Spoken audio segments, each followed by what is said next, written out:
So women, you couldn't take a male unless you had learned how to be a woman first. What you say?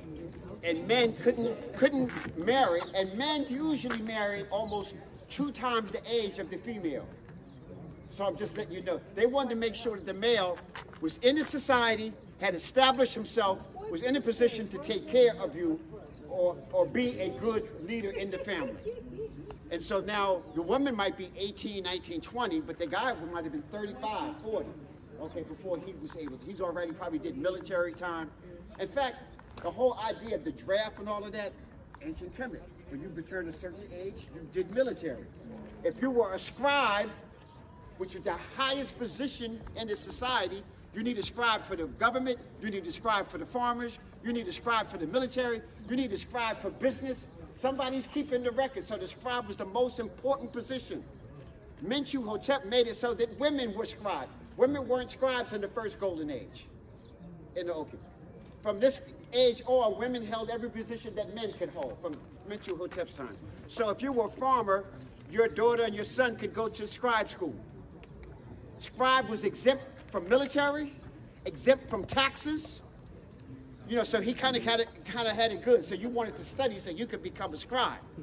And like I said, that was the most prestigious position, and that was the foundation of everything. To be a scribe, and you had to have scribes in place. So if you got experts in any field, the scribes have already marketed you, and they know who they are. So I just want to just real quick, since we're talking about economics and the system that perpetuates that. We didn't have a mob rule society. That's what you call it. They told y'all it was democracy. No. That's mob rule. Remember, mobs hung you. Mobs persecuted you. If the mob is ignorant, you're going to have ignorant laws. The Nasut Biti had councils. He had a council of elders, a council of experts. So today, even when the president is elected, he has to have his cabinet first. Who's going to minister finance, minister of agriculture? That's imitating here.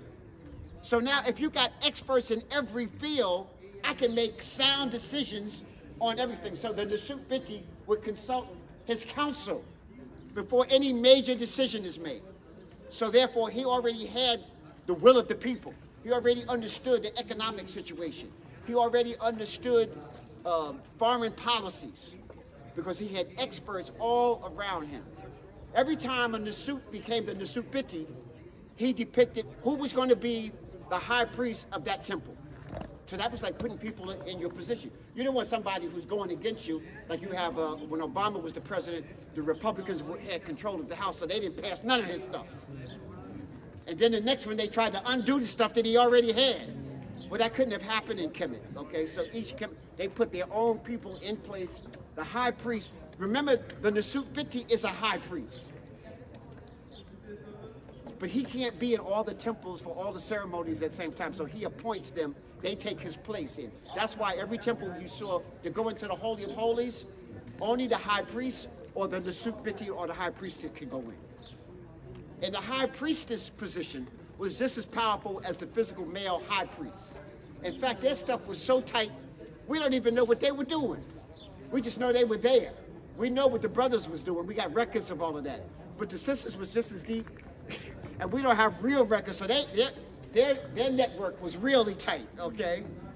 But they ran all the ceremonies, the processions.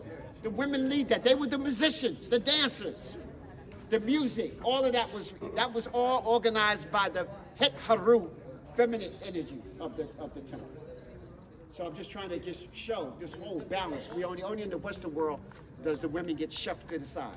But here it was not. So you can see the power that Hatshepsut Amon had. And she had the love of the people with her. So when she went out as the king, the ruler, she also sometimes put a false beard on.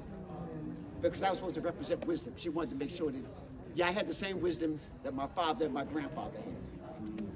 Okay, so put things in its proper perspective. You see, there were cobras all along the side here for protection, but in the reservation, when they were restored, they didn't put it all. Divine power.